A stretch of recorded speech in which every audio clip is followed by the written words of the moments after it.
Great to have you guys here. Thanks for having us. Thanks for asking us. Of course, yeah. So to start off, obviously, a lot of our followers will know who you guys are from all the work you've done with us. But for those who don't, would you just mind telling us a bit about Sextile and what you've been up to? Yeah. All right, I'll let Melissa explain it all, but I just intro. I'm Brady, and I sing in the band. Okay. I'm Melissa. I play guitar and synth and sing in the band as well. On the recordings, Brady does a lot more than sing. So Maybe. Yeah, so we started in, our first show we played in 2015, but we kind of started the band in 2014 with recordings and stuff. And we actually started the band in Narcotics Anonymous.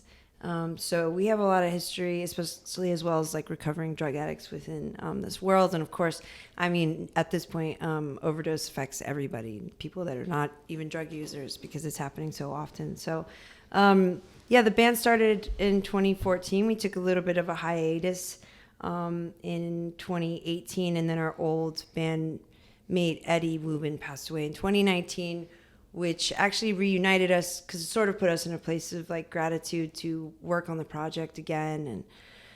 And then we played some shows again starting in 2021.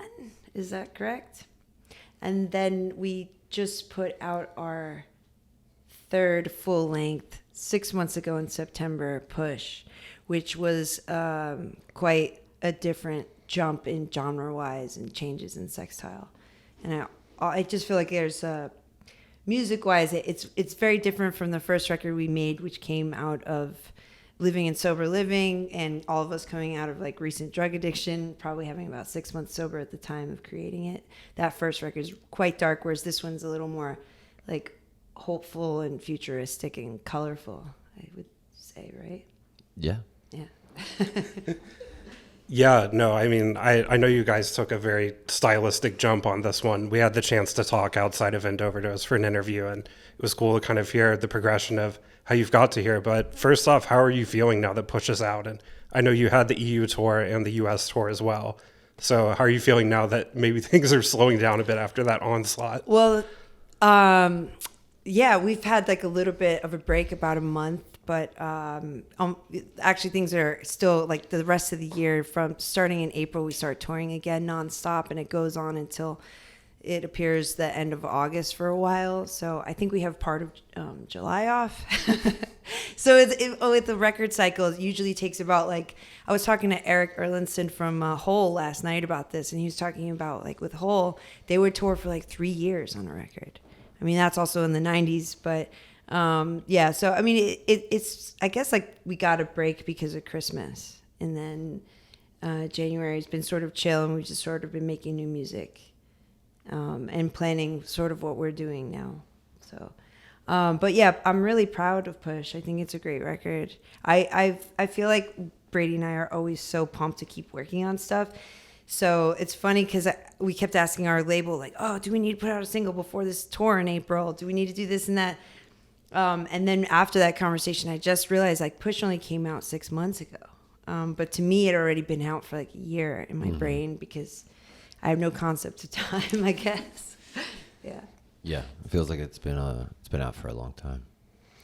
Yeah, and as artists, are you kind of, I know some artists, you know, once they put out the new record, they're already thinking ahead to the next one. Is it kind of a challenge to like stay focused on this one and like, you know, keep touring and stay busy? Yeah, definitely. Brady and I are always like forward thinking. So, I mean, we've already been making music that we're like, should this be Sextile? Should this be our solo stuff? Should this be my solo stuff? Like it's a hard, sometimes it's hard to figure out where to place it. And we look at Sextile as like at this point, like a artist's creative centerpiece with all these other projects around it. And this all seems tied together. So I know that when we spoke to our label, they were like, don't take out the guitars, because we keep making more and more further electronic music and 90s influence electronic music. And so I think the one thing that is cool about Sextile is that we sort of don't fall into a single genre because of the guitars. So I'm always fighting to keep them, and he's always wanting to take them away. It's true. Yeah, no, New York obviously is such a great song, and That's my favorite. I've been listening to it all awesome. week. Yeah, I love it. You know, Cool. that song Yeah. took 20 minutes to make. Nuh-uh. It's always it that did. one. Well, I mean, maybe Literally, it took a long time to mix. yeah. Okay, yes. The after part, but all the pieces To record, it took 20 to minutes. record and all the parts that were there, Yeah. it kind of came together extremely quick. And yeah, and I think it's such like a hopeful, I don't know, the song is like kind of romantic sounding to me in a way. And I think who was it that said, we read an interview at some point, Brady and I think, or it was something that we just like recording that we heard of some famous artist, not Bob Dylan, but somebody along that caliber had said that if a song takes you more than 20 minutes to make, it's not a good song. So it's kind of interesting that with New York. Yeah, I think with that one in particular, like, we kind of just all were playing the instruments. You and I were playing at the exact same time and just kind of feeling that. Yeah. And I think that's what was really, I think that's why it came quickly. It's because usually we're just doing one instrument at a time, usually. But we were like playing together, and I think we both of us realized, oh, this is fun and this is good. And I think that translated into the song very well. Yeah. The drum machine and all the synthesizers were hooked up, and all the parts were there, and we were just like, record it, because it just actually sounded really good out the gate. Yeah. Yeah. Like you can tell like the energy behind it. Whatever you put into a song, it's gonna come out. Yeah, I 100% agree with that. I actually did a recording with more vocals on the track, and then my computer crashed and erased it, and I was always like livid about it, like it could have been like more, because now when we're performing it live, I'm essentially repeating the same thing. We're tough out here, but the love goes crazy. And it's nice though, because now live I just kind of like shout out each city that we're at doing it, and everyone goes apeshit for the song. So That's fun. yeah, It's a good time. Oh, I was about to ask if you've seen us live. I have not, no. Well, I would like to. If you do in LA at some point, and when we do New York, at the last few shows we've played, the audience seems to just bomb the stage for that song. So you Hell should, yeah. you should Yeah, I definitely would do love that to. with us. Yeah. Keep me in the loop on that. Yeah, will do. You will. Yeah, no, when I saw you guys, your Fonda album release show, which was amazing, so cool to see you guys have, the big stage and the crowd reacting to both new and old material in the exact same way, just loving all of it. How's it been out on tour, playing out the new stuff, and how are you feeling about, playing it out finally? Yeah, I think the tour, the past two tours have, I think, been the best two tours we've have done yet. They were bringing out, like, the size of the crowds were bigger. So I guess there's better turnouts. The crowds were younger, and they had way more energy. It was probably the most crowd surfing I think we've seen in our entire lives. And it was all around, it's been really great. Like, in Seattle, I don't know, it's just like great experiences from playing these shows. Like, I've never seen somebody with their face painted crowd surfing singing the song right back to me, like while they're crowd surfing, like on their back, like, and then like looking at me and like singing the song right back to me. And I was like, okay, this is cool. This hasn't happened before. So this is getting interesting. I mean, it was getting weird at certain parts with like the girls that were flashing me or asking me to sign their breasts at multiple different shows, whereas it's never happened to me before. I've never had also like a group of girls that are in New York that self-proclaimed Melissa groupies. I was like, what? But I have waited for them. I've waited for the girls and gays for a really long time, and this new record brought them to the crowd in a way that it's been very it's interesting. Gen Z's been more responsive to this record than the ones that we've previously done, and I love Gen Z because I think they're more open to everything, and having less rules and boundaries on art, and there's a lot less grumpiness in the air, and so I'm all here for it. I love the reaction of the audience now. They're just I feel like they go there with the willingness to have fun and party and dance and like not be violent, and that's exactly what I'm looking for. No violence. Yeah, it's lame. That was the lame aspects about punk when I was growing up, is that sometimes it would come with violence, and in a way that like I mean, when I was growing up in shows, there would be like skinheads at shows, and they always brought the worst energy, and fear. And like fear is like such a bummer. Like nobody wants to go to a show for that. Yeah. You know, so yeah, I love whatever our audience is and whatever they identify as. I'm not sure, but whatever that is, it's so fun now. So Oh yeah. And I feel it's kind of reflective of the more optimistic route you've taken creatively. You know, you can hear it in your music, and again in the New York video, just kind of like the like catharsis of that.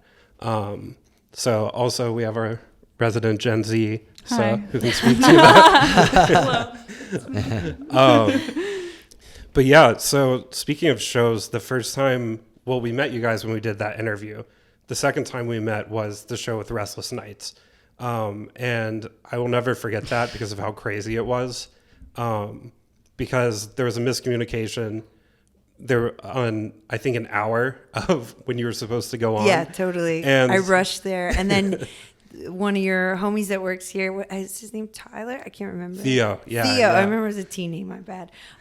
He parked my car for me because it was like I didn't know what to do, and he's like, "I got it." I pulled up, and he's like, "I'll just take it." And I was like, "I don't even know you, but you got good energy. It's cool. You can take my car." Like, yeah. Wait, what was this? End Overdose, and I was like, "Where are you guys?" And you guys weren't even on your way. And so I started the set when we had a DJ 1720 Warehouse, the End Overdose. Yeah, Like that was like the beginning of our DJ career. yeah, which is interesting because so Sextile at that point had still not played a show again in a few years. So I didn't expect that the audience was like ready to cut loose. And we never thought about ourselves as like DJs until that show. And since then we've been DJing raves and stuff left and right because people have been asking us because it was so lit. Yeah. So thank you for that. Yeah. Yeah. You basically opened up our world, and we're like, oh, we can get the same effect with just CDJs instead of guitars and a bunch of other Which equipment. is so dope because then we get to showcase other people's music that we love and just Yeah. dance to the stuff that we love. Yeah, exactly. Yeah. or test out like techno beats we've been writing that we may have not thought would fit into Sextiles. I don't know, what would you call that?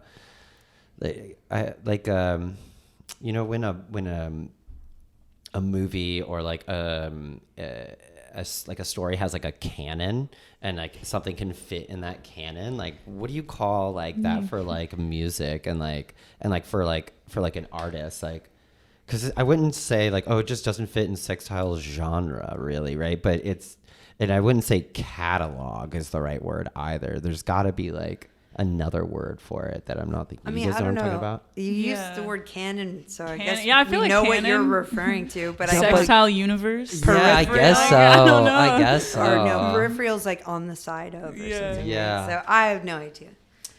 I know what you mean. Yeah, That's all that everybody matters. maybe we need to come up with a word. At the end of this podcast, everybody has to put in a word, just one word that they think that we should use for that. Yeah. Okay. We'll get to the bottom Okay. of it. Yeah, we'll get to the bottom of it. We'll solve this mystery. I hate homework, so I'm like, no. Yeah, I say Whatever it is, I'm out. Yeah. Yeah, no, when you guys started the set and we're dropping drum and bass, I was like, oh shit. Like, Yeah. they're bringing way different than what Oh, I thought, yeah. what I was expecting. It I was know. so cool. And what was different from what everyone else DJ'd. Except maybe Johnny from Health. I think he played more dance music oriented stuff. But I think He was there? Yeah, he played didn't he DJ earlier set? When he was doing the Death Minus stuff. Yeah, totally. And yeah, because it was before you got there. Right. Yeah. But it's crazy that, I ran in there and I basically jumped on the stage and then you showed up. Yeah. And I'm so glad that you did because I was like, I don't even know yet what I'm going to play, what the vibe is yet. But it's interesting. Once we play Locked Club, the whole room freaks out. Locked Club is this Russian techno group that we've been obsessed with for quite some time. They're so inherently good that it always just makes the room go bananas. And there's no way that everyone's like, oh, I know what this is. Because they're kind of still not, I don't think they've ever been to America. So they haven't really broke here in that sort of way. But I just remember particularly that night, there's a lot of videos of some Locked Club tracks. So that's when people were like, oh shit, I got to start filming. And I think people were reacting to just the electro punk energy of it and just going bananas. Yeah, Just down yeah. for the cause. Yeah. Yeah, and Reggie eventually got on the stage Oh, with yeah. his flashlight. Such a great Yeah. dancer. Yeah. He's always making the show better. So it sounds like dance music has been always kind of even when you were making the darker, more post-punk material, has dance music been kind of running in the background for you guys as like, like an ongoing love and interest? Because, again, Always. Sorry, go ahead. Oh, no, yeah. I'm sorry. I didn't mean to cut you off. What were you going to say at the end? No, yeah, just when you dropped it, it's funny because it was, a lot of like post-punk crowd and leather jackets. And like when you dropped it, it just felt so authentic and true to what you're doing. It was both a surprise and like you're talking about the canon or the aesthetic, like it fit. So that's good to hear. I mean, I've always been into dance music ever since. I think one of my earliest memories is like listening to ATB on Winamp on like my dad's computer or something like that, which is like some classic trance producer.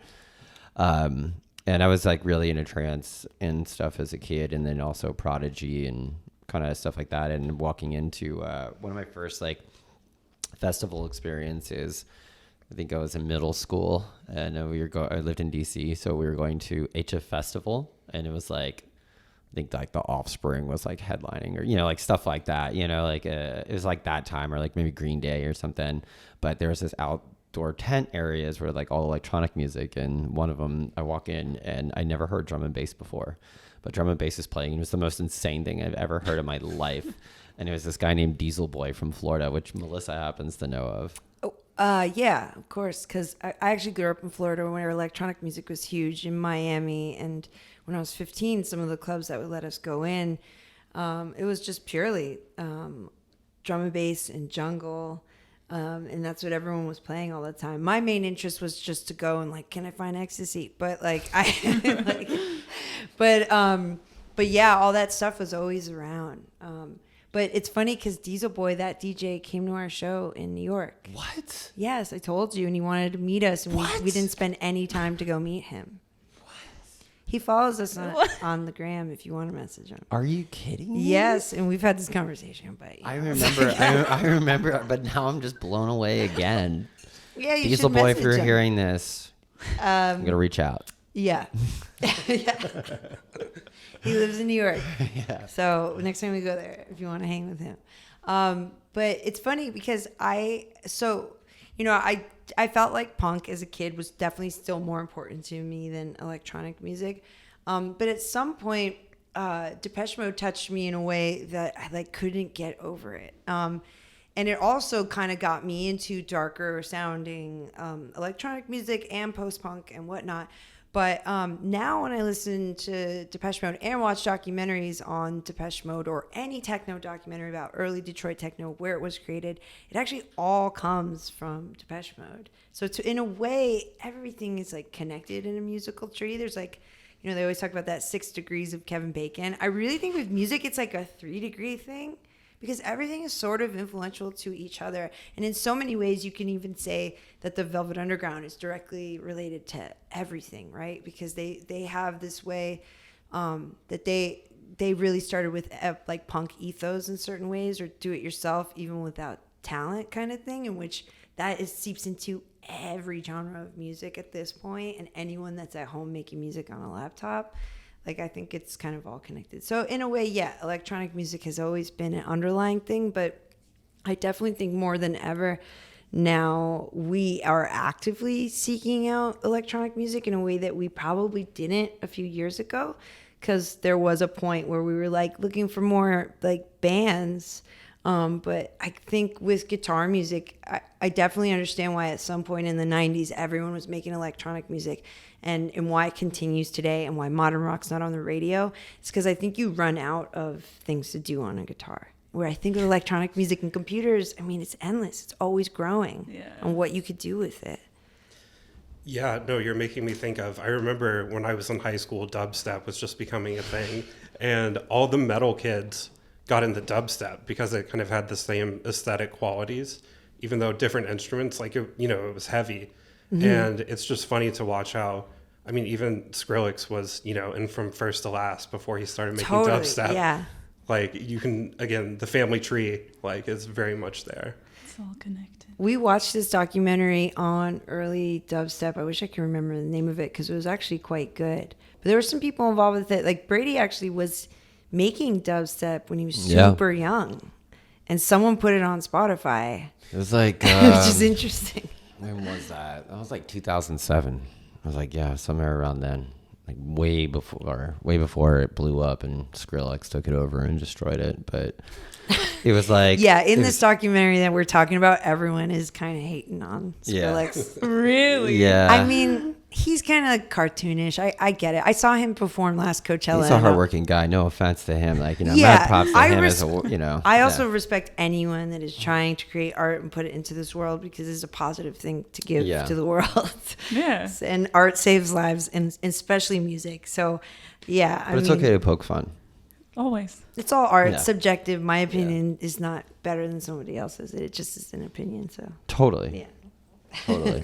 But yeah, I was doing that for a minute. And I think I was just really into dub at the time. I think I just found out about The Scientist, and I was like diving into that and the discography of King Tubby and stuff, and was getting really into that and like how they were producing the records. And then I stumbled across this thing called Dubstep. And it was like, okay, it's everything you like about dub, but now we're putting sub bass underneath it. And I was like, yes. And like dancey kind of kicks and this like dark, more like brooding thing. And, you know, I don't know. I as like a 20-year-old person, I'm like, you know, inherently feeling dark, I guess, from about my childhood or like this, you know, like brooding type of thing. So I was like, yes, this is great. I don't know. That was my dubstep phase. And then I met Melissa. Yeah, and I introduced him to Bauhaus, and it's Hell yeah. it literally changed everything. Yeah. And then my But which is cool because now we know people in Bauhaus and like their kid, like through their kids who are in Automatic or good friends of ours. Yeah. And at this point, yeah, I mean it's all connected. It's really Yeah. interesting. Yeah, and I know you said kind of the music affecting lives thing. So along with the show we did, we also did that interview, and which continues to gain traction, where we kind of talked about like your story, how Sextile came to be. You know, I was kind of wondering about the importance of collaborating with End Overdose and kind of, you know, spreading the message and story you guys have. Well, God, yeah, I always get really emotional when I think about this stuff because it still blows my mind that the government is seemingly doing nothing. So people like you guys are kind of actually like the only real activists that we have, like doing anything for what is going on. And it's such like an epidemic that it breaks my heart. Like, you know, as I'm sure you heard that the music community lost 3 people fairly recently. They all passed away together. And when I had heard that they passed away, because the morning they were found, later that night I went to a show and the whole community was talking about it before it was like posted on the internet and what became a public thing. We all assumed what it was, you know, because it's just so common now that fentanyl is in everything. So the work that you guys do is like so imperative, and the way that our lives have been affected with opiates and my own overdoses in the past and Narcan saving my own life, it's very like, yeah, I just don't know how nobody, there's not even more people fighting for this. It kind of blows my mind. You know, bands like Interpol actually always have free Narcan and stuff at their shows. So if we get bands that are like that big, because like Sextile is like, you know, not on that sort of level. And, you know, we all though need to use our platform for good. So it's really encouraging and cool to hear that different bands are making it important. Sometimes I wonder if people aren't directly affected by addiction or overdose, if they really understand the gravity of these things. But I mean, it's just so in the news now that I'm really surprised it's not super common knowledge yet. I mean, I was just talking to my mother on the phone, who is quite older and from Chile, from Santiago. She's not really tapped in on what's going on in the world. But she had heard what fentanyl was because I was telling her about doing this podcast. She didn't know what a podcast was, so which is interesting because I had to explain that. Baby, but what is a podcast? And I was like, oh man, let me like. I was like, it's people talking. I honestly had a really hard, like my explanation was trash. I had no way to really explain it.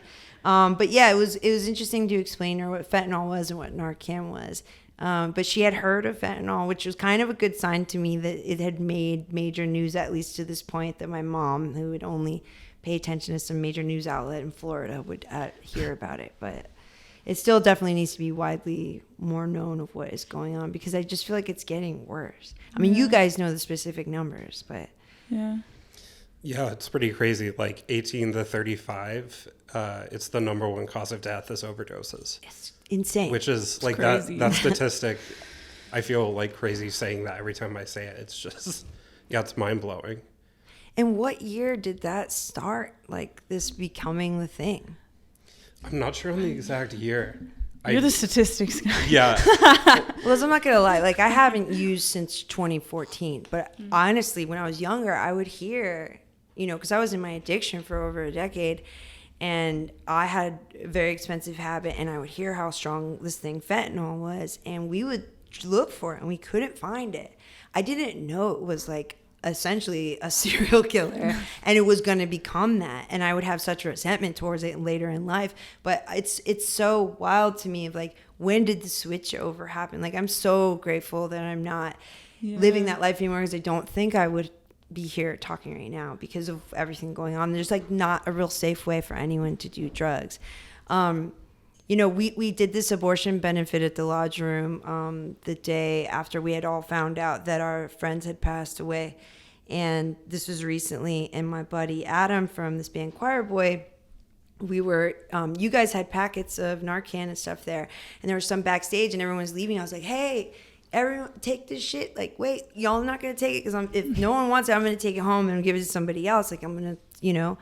And then my buddy Adam's like, he took it and he's like, Melissa, we really need to tell our friends not to do drugs. And although I agree with him, I don't think it's that easy. Like, no one's going to listen to you about that. Like, they're going to hear, they might be able to listen to the knowledge of that they need to be careful. But I think people are still going to try drugs, and it's just like a part of life. Like, yeah, it's like sex ed.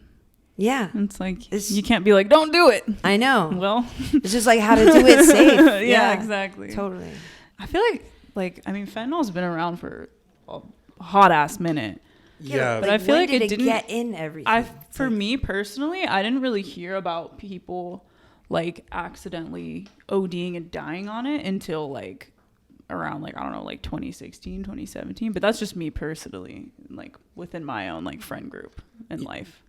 Yeah, I remember people starting the pass in 2017. I got sober in 2016, and up until that point hadn't heard of fentanyl. And then literally my first year sober is when I started to hear about it. So, wow. But yeah, I was going to ask, just about like the artist advocacy, you know, like you guys have really done a lot for End Overdose, and, you know, like playing Thanks at for saying that, because I always feel like I could do way more. So I really appreciate that. Because I want to be more of an advocate for this, because I feel like it's like the least anyone can do. Also, you guys make it so easy. I feel like every band should be hitting you guys up for every show that they do for you guys to be there, because you guys just make it happen. So respect. For sure. And, you know, we're getting like Johnny from Health. They're going out on a tour, and they're going to have those kits that you were talking about. They'll have those on every tour stop. And it's like, you know, with you guys at shows, like spreading it, and other band members, like in the past 2 years since we first worked with you guys, the kind of normalization of this conversation, I think, has really been interesting to watch. Like when we first collaborated, this just wasn't talked about as much. There was a problem, but there wasn't like, how do we fix this? How do we deal with this? Right. So it's cool to see the evolution of like more people kind of speaking up now. Yeah, absolutely. I think more people are way more aware of what's happening now. And maybe it's unfortunately because of the amount of deaths that have been occurring over the past year, but because, I can be happier. I couldn't be happier that we're making more moves into that direction. Mm-hmm. It makes the conversation a lot more approachable too, when it's like bands and artists and like, you know, people that people like seeing. So they're like, oh, I'm my favorite band Sextile is talking about this thing. Like, Yeah. it's normal. Like, it's we can talk about this. Absolutely. It's not some weird taboo, you know? I definitely think there's a stigma around like musicians getting fucked up. Like, Yeah. Am I allowed to say that? Yeah. Sorry, I didn't know if it was be broadcasted or something. You can't say bad words. Anyways, but like people getting fucked up and like needing to suffer, and that's how you make good music, and that's how you make good art or something like that. And I don't believe that's true at all. I think we've made our best art sober, and I think we've made our best art being in places of clarity and having some type of sustainability in our lives. It allowed us the freedom to really focus on improving our crafts rather than dealing with the drama and the chaos that comes around drug addiction. I can't even say it.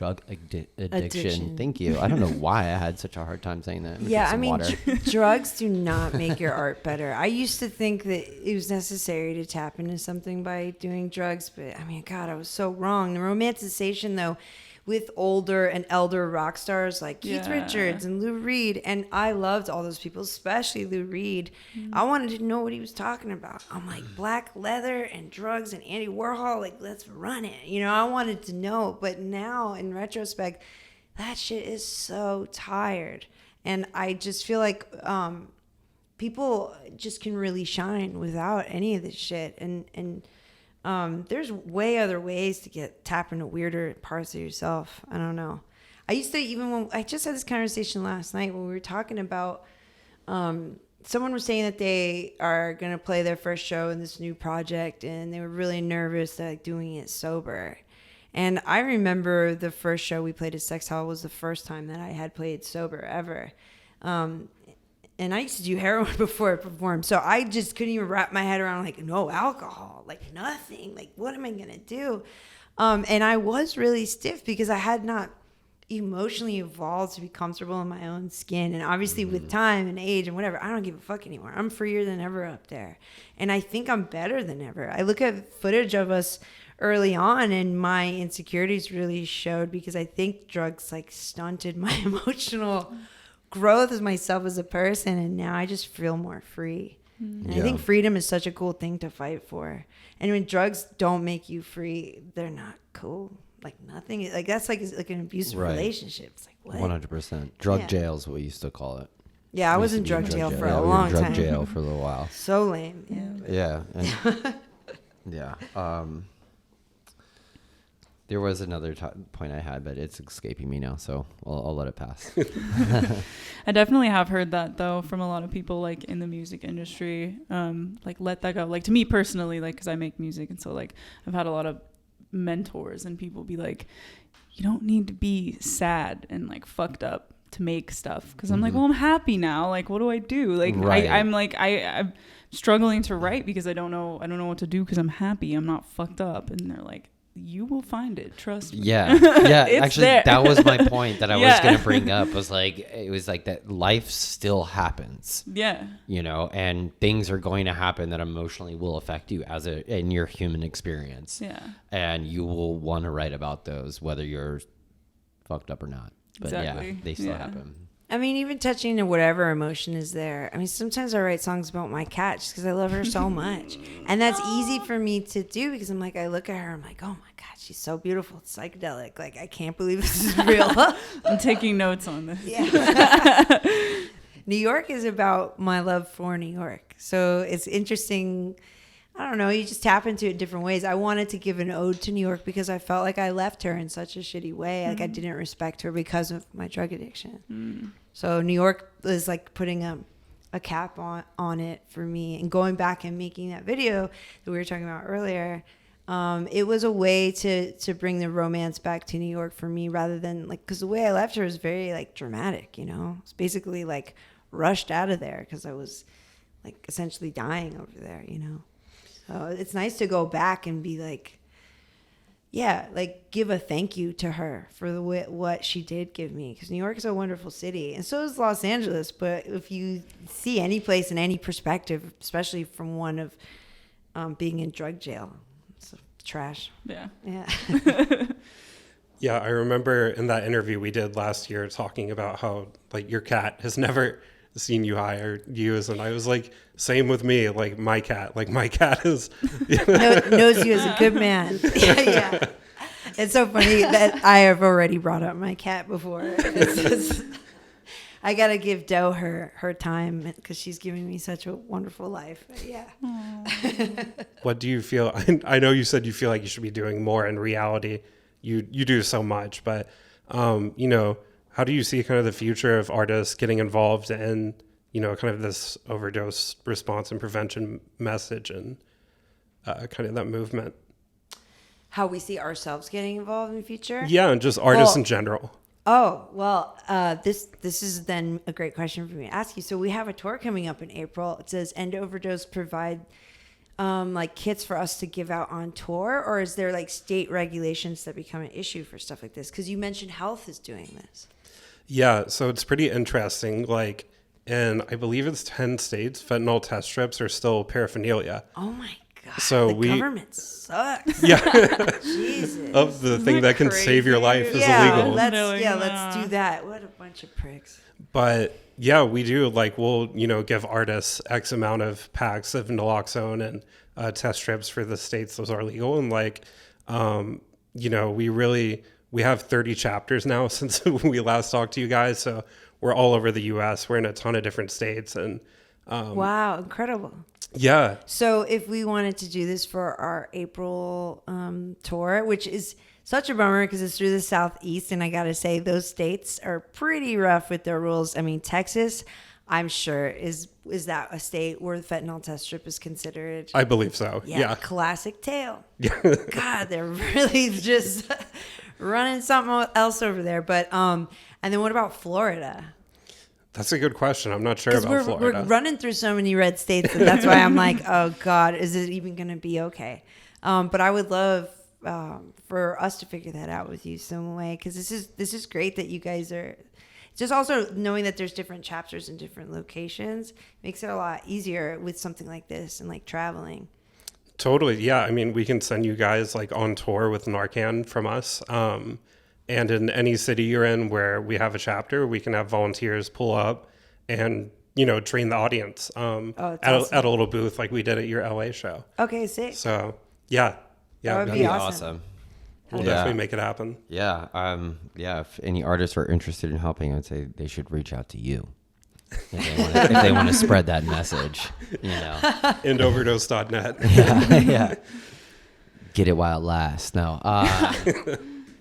Yeah. No. I really appreciate you guys doing this, and this is, you know, a huge movement. I think we really need to establish that. I mean, like last night we were hanging out at a party, and some girl was just going around asking for blow. She came just up to like me, everybody, and yeah, at first she came up to me and Eric Erlinson from Hole, who's clearly, I mean, like he was literally around like Kurt Cobain doing heroin. He's got a history of dealing with addicts. He's an older gentleman, like he's like obviously clean, you know. I mean, because when you've been alive for that long, at some point, like you can't survive. You can't be a lifer. You have to get your shit together. And it's just funny because we're literally chatting about the need for people to be sober and fentanyl being a problem. And she walks up and asks that. And then he's like, I think I need to stop and talk to this girl. And like, she shouldn't be running up and asking people that. And I had brought up that, I mean, you could tell her to stop doing drugs, but I don't really think it's going to make her stop. It's not. She's going to be like, oh, what are you, some loser? Like, well, the like way that. she came up was very frantic. And she's like, do you guys have cocaine? Yeah. And She I was like really needed it. Yeah, and then she came over to you guys, and Eric was like, "That's not the corner. That's not the." It's like you and Reggie like, Watts, no. like not coke users. We don't have that. It's a very LA story. Yeah, but I mean, I was just like seeing that, and I'm like, you know, the message, we're doing the message, but the message is not out there all the way yet, and it's not hitting everyone. You know, that stigma of you don't need to be here. You don't need to be doing drugs in order to have fun. And I think like it's a culmination of a few things. It's like, you know, people who don't want to go home at night because they don't like where they live, or maybe they don't like going home. Maybe they have bad families or something like that. So they stay out and they're trying to repress, you know, that emotional side of that. And so then they try to find an escape, and that escape being drugs.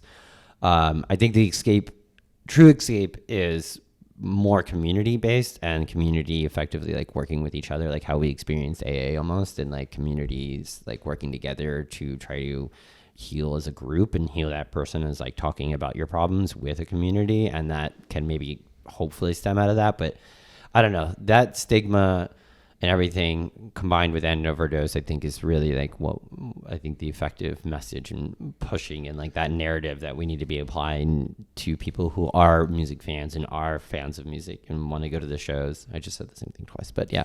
Yeah.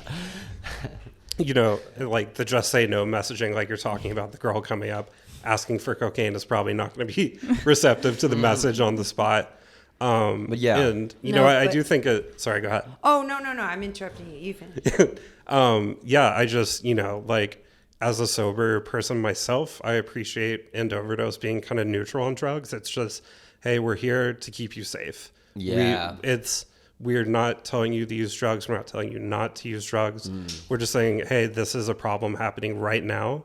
And if you're going to use or be around people using, then, you know, please be safe doing it. Right. Yeah. I mean, we all grew up with the war on drugs, especially like, you know, I mean, I feel like that Reagan era in time was just like horrible with the way that they approached drug use. And of course I knew by the time heroin was introduced to me, like I'm not supposed to touch that. But that didn't change whether this dangerous thing. Yeah. It's more reason I was Yeah. like, If you're going to do it, you're interested. going to do it. Yeah. Yeah, and so I think really the message is like, yeah, do it safely and do it with other people. I mean, but that's why these recent events that I'm hearing about people dying in groups is like kind of blowing my mind. I didn't know that this could happen on this level together. I always thought that one person would notice something is going down, and if we actively have Narcan, we could save each other if that's in the mix. I mean, so I mean that it's just getting scarier and scarier. So this is where the test strips come in of knowing what you're doing. But it's also hard to tell an addict to stop and pause and test your shit if you're trying to get well. If you're ill, it's like it's a tough one. Yeah, no, it's definitely a thing where it's like, you know, we have the resources and hopefully you use them, but we can't tell people to not do drugs. We also can't even immediately tell people like use this because like you're saying, I mean, I'll see it in comments online. People are like, you know, why would I use a test strip? I know my dealer, or like my dealer's my friend. And it's like, Yeah, like and that matters. there's still this. It's like stepped on through 10 other people before it got to this guy. Yeah. Yeah, totally. It's just crazy. I feel like when people say stuff like that, it's just such a like naive way of thinking because there's no way that this is like pure. You don't really know. I mean, this is why I'm all for legalization of drugs because then we'll know what's in there. People know what they're buying. And I know that that's like boomers will never like it's such an old like when you tell a different generation of something like that, it's like, what are you talking about? Like that's bananas. And I know even people my age who think it's crazy when I say something like that, but I truly think that drug legalization would then give the ability to know what we're working with.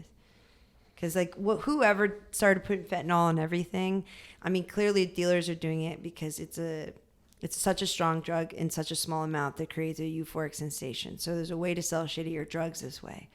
And, you know, when we live in capitalism, people are going to do things that hurt other people in order to make money. And it's just the truth of the matter. It's evil around that. Yeah, no, I mean, I've heard people say, you know, I've known through addiction, like that people aren't even really doing heroin anymore. Like it's almost certainly has fentanyl in it at this point. Yeah. And like people aren't doing just heroin. So Right. yeah, it's weird how it's just kind of in everything now. Yeah. Yeah, our friends that passed away, they did not do heroin. So they most likely did cocaine, and this is the result of this. I mean, that's bananas. It's not fair. You don't even know you're doing opiates. Like, what the hell? It's crazy. Yeah, no, I mean, it being like in Adderall now, if the Adderall is pressed by someone who's not a doctor, like I've That's heard this about crazy. Xanax too. Yeah, it's in That's Xan- crazy. our big thing is if it didn't come from your doctor, then test it. Yeah, Yeah. absolutely. Yeah, 100%. That's a great statement. Yeah. Yeah, because everyone thinks that like prescription pills are fine. So Yeah. it's just we're just getting into such wild ass territory. I just think without the message being spread, people are going to be unaware of it even being an oppressed pill. You know. Yeah. And like I said, with you guys, you know, spreading the Those things message. used to be so fun when we were 17. No. What'd you say? I said those things used to be so fun when we were 17. No, not anymore. No, we were talking about it the other day. It was just like in college. It was just like, I remember the ecstasy pills that had the different pictures on them. There were little stamps on them. I don't remember what stamp I had on it, but Oh yeah. Yeah. we were just giggling about It that. was just a screenshot I took of like a cat like raving. It was like someone made like like their cat like dancing with like some like Oh yeah, shades on, and then there was a hilarious comment I sent to him that was like, "How did they get the cat to dance like that?" And somebody responded, "Raving and white Mitsubishis." And if you guys, I don't know, if, in the '90s there was these common ecstasy pills with a white Mitsubishi stamp on it. Yeah. But it's crazy. I was like a, trash can back then in terms of any drug anyone gave me or pill in school I would take. And so I worry that kids are still doing the same shit. Yeah. Noon during the day, let's go. Yeah. It did not matter if I had work later, whatever. Let's roll. I'm down. 2CI. All right. But that was me. All right, well, we should still spread Narcan awareness. Yeah. Because I really think that little people, and I probably brought him up before because I think this is a perfect example of somebody died way too young that was giving cool things to this world. But I think the fact that his friends were there and didn't know he was ODing, this is from lack of awareness and lack of Narcan being around at that time. And I'm still pissed about it. That one was huge. Yeah, it's still affecting like Gen Z today, and me even as a millennial. I think Little Peep is really cool, and I think he was writing like new music, new genre based for this world. So I'm bummed, and I think he was an authentic person. So the more I learn about him, the more I get even into his music over the years. I'm just like mad about it. It's like it didn't have to happen this way. Yeah, it was unnecessary. Yeah. Losing a lot of good people, and it's like you said, they didn't even know he was overdosing. They thought he was just asleep. Like, I know. Which to me, as a grown person who's now dealt with a lot of people ODing in front of me, I'm like, how do you not know? Like, the homie's turning blue like this, but there was like a video of it. Yeah. And they were like on Instagram Live and stuff. And I'm sure those people all feel so horrible about it. And like with age and time too, it's probably really affected them in a traumatic way profoundly. And hopefully they're advocating for change. I don't know. and like the 2016, 17, like that was the first time I really, because I believe that was fentanyl. Yeah. Like I remember, I think that was the first time me personally, I had heard about fentanyl kind of entering the mainstream conversation as something to be concerned about. And like with it being a Little Peep who was doing such amazing things at the time. And I know, and he was only 21. Like we're not even doing the 27 thing anymore. Yeah. Like it's gotten so dangerous that people are dying at 21. Crazy. No, it's it's like it's people with substance use disorder, it's teenagers trying something for the first time, and it's unfortunately just kind of hitting all populations now. Scary. But again, like I was saying earlier, like you guys doing the show with us, doing that interview, doing the debut podcast, I feel like there's a lot of potential for really positive change and making a difference in this conversation. I do still see the occasional comment of like, what is Narcan? Where do I get Narcan? What is a test strip? But I'm seeing those questions less and less since the last time we kind of worked together. Nice. And there's more excitement too, which is a strange thing to say, but when we're like tabling at a festival, these kids, like Gen Z kids, are like super stoked to get trained by End Overdose. It's like, it's awesome. It's really powerful and positive to see like, oh, we can make a difference. And this is something, it's a long uphill battle for sure. But it is something that we can address and like have the power to change. So Yeah, especially since music has a impact larger. I mean, on young people, like it does. I mean, I'm not even technically young anymore by some standards, depending if we go by societal rules that have been around forever. But either way, though, like just having the ability to have any platform, have the ability to have a message. I mean, like, we should be trying to get everybody involved. If you need any help with anyone, I'm hooked up to. I will be a mediator to try to get them involved if it helps, Before we go, would you guys want to plug any, I mean, besides your new album that you just released last year, any social media, anywhere you want people to listen to you? Yeah, when is this coming out? I don't know. Okay, because I was gonna say, because we can promote our April tour, which is essentially from here to Florida. We're just doing Florida the and back. whole southeast and like down Florida, and then like returning back. The first date though is in like Las Vegas, which we never play there, but we'll see how that goes. Yeah. We do have a lot of fans there though, so it Yeah. should be really fun. Yeah, it'd be but great. then we go to May and do a European tour that goes into June, and then we go to Mexico after that. So we do have some touring coming up, but you could just go to our website, sextile.app, and you can see all our upcoming tour dates, because sometimes Spotify doesn't always link up and show you the Yeah. events in town like they're supposed to. But Come to the shows, and then we'll be in Europe in May. Did you already say that? yeah, I sure did. Or did you say Mexico already? You sure Oh did. God, I missed it all. I spaced. Oh my God. Buy merch from us, yeah.